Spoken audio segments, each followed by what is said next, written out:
Oke, Assalamualaikum warahmatullahi wabarakatuh. Ini maaf, kita lanjut ya pada poin kegunaan mempelajari sosiologi hukum bagi kita. Yang berikutnya adalah berguna untuk kita sehingga mampu untuk menganalisis dan mempetakan penerapan hukum di masyarakat. Agar masyarakat itu kehadiran hukum menjadi fungsional untuk mengatur keteraturan. Kemudian juga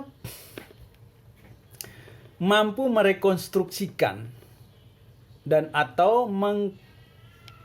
mengkonstruksikan ya, rekonstruksi atau mengkonstruksikan fenomena hukum dan hukum di masyarakat. Sehingga hukum bukan untuk hukum itu sendiri, tetapi hukum adalah untuk kemaslahatan masyarakat.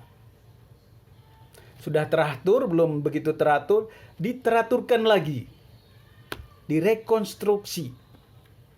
Sudah bagus peraturan perundangannya karena ada perkembangan baru, di mana ada hukum di situ ada masyarakat, ya, masyarakat berubah, hukum berubah, maka harus di amandemen, direkonstruksi lagi, sehingga hukum harus sesuai dengan kebutuhan dan kepentingan masyarakat. Itulah yang saya katakan hukum oleh, dari, dan untuk masyarakat.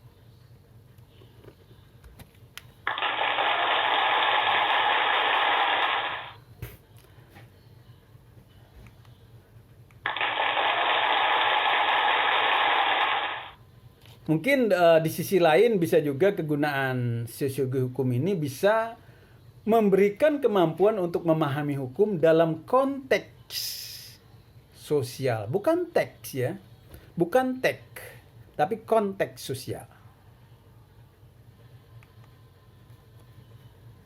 Kemudian juga mengadakan analisis terhadap efektivitas hukum tertulis agar suatu peraturan perundang-undangan berstrukturasi dengan kepentingan masyarakat. Memang ada ketentuan peraturan perundangannya, yaitu Undang-Undang Nomor 12 Tahun 2011 tentang pembuatan peraturan perundangan. Ada beberapa pasal yang diamandemen dari peraturan yang sebelumnya, terutama pasal 7 ayat 1 ya, yang dulu yang ditandatangani oleh Ibu Mega. Kemudian Undang-Undang 12 2011 itu tanda tangan oleh Susilo Bambang Yudhoyono. Itu ada amandemen di sana. Pasal 7 ayat 1. Kalau dulu ada namanya Perdes, Peraturan Desa. Nah, hasil amandemen itu tidak ada lagi peraturan desa, ya. Tapi ada pasal 8 ayat 1. Sehingga di diktum itu memungkinkan bahwa kepala desa atau yang sederajat atau yang setara itu boleh menetapkan. Kenapa filosofisnya demikian? Membuat peraturan desa dengan menetapkan saja itu tidak sama. Kalau membuat peraturan perdes itu luar biasa, harus ada sinkronisasinya, harus ada naskah akademiknya dan seterusnya. Tapi kalau hanya membuat ketetapan saja, mungkin cukup diambil selembar kertas, diisi di sana dan seterusnya, ya, tidak perlu sinkronisasi dan lain-lain. Walaupun harus memperhatikan jenjang-jenjang bahwa peraturan yang di bawah tidak boleh bertentangan dengan peraturan yang di atas. Demikian juga ketetapan. Kemudian mengadakan evaluasi terhadap efektivitas hukum yang tertulis, misalkan saja mengukur tentang fungsional hukum di masyarakat. Dan itu harus dievaluasi. Jangan ada pasal-pasal mati atau peraturan perundangan yang tidak diperlukan lagi di situ. Ya. peraturan perundangan itu harus selalu bergerak, dinamis. Masyarakat berubah, peraturan berubah. Di mana masyarakat, di situ ada hukum. Bahkan di mana ruang ada keadilan, ya. Keadilan itu ada di mana-mana.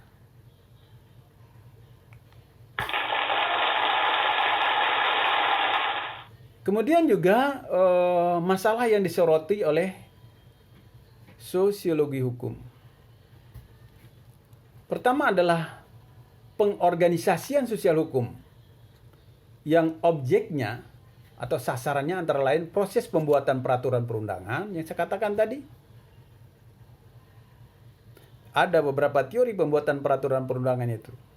Peraturan perundangan itu harus memperhatikan keluarga kecil, keluarga besar, memperhatikan kepentingan komunitas,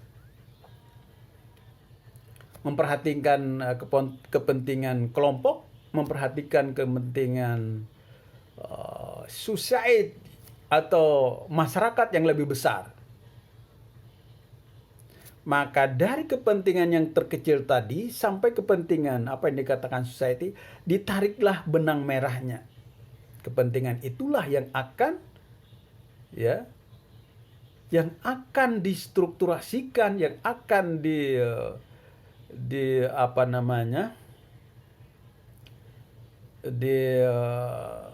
dibuat sebagai alat. Law is a tool, sebagai alat. Maka alat itu akan mengatur masyarakat itu sendiri dari kepentingan masyarakat itu sendiri. Jangan salah kaprah. Peraturannya tidak tepat, misalkan saja itu peraturannya tidak fungsional. Pasal-pasalnya pasal-pasal mati, ya. Kemudian di samping membuat peraturan perundangan sesuai dengan kaidah-kaidahnya, ya tentunya memperhatikan naskah akademiknya, kajian-kajiannya sesuai dengan pakar dan sesuai dengan kepentingan masing-masing, ya, sesuai dengan ekspektasi masyarakat. Kemudian proses peradilan dari penyidikan, ya, pemeriksaan di pengadilan, ada upaya hukum, ada kemudian eksekusi, kemudian bahkan sampai seorang terpidana pun itu harus dihormati juga hak-haknya, ya, sebagai seorang narapidana. Kemudian juga polisi, ya, polisi juga, pengadaan polisi, bagaimana pengadaan polisi yang baik dan benar, tentu bebas dengan KKN, tidak ada nepotisme, itu yang lebih bagus. Karena apa? Kalau masuk polisi, wani piro, bayar berapa, dia akan bertugas. Itu pikiran yang pertama adalah mengembalikan modal. Tidak sempat mengurus masyarakat. Nah, di situ juga kajian-kajian sosiologis, kepentingan-kepentingan individu yang merugikan kepentingan umum. Kemudian kejaksaan. Demikian juga kejaksaan. Dan yang ramai kadang kita saksikan adalah pengacara. Karena pengacara ini adalah termasuk dari salah satu apa yang dikatakan caturwangsa. Jadi caturwangsa itu ada kepolisian, ada kejaksaan, ada hakim, dan ada pengacara. Pengacara dalam undang-undang terbaru disebut advokat. Ya. Karena beda sekali. Advokat itu bisa beracara di mana saja di seluruh Indonesia. Kalau dulu pengacara itu per zona. Kalau sekarang orang Sumatera, saudara-saudara mungkin sebagai pengacara di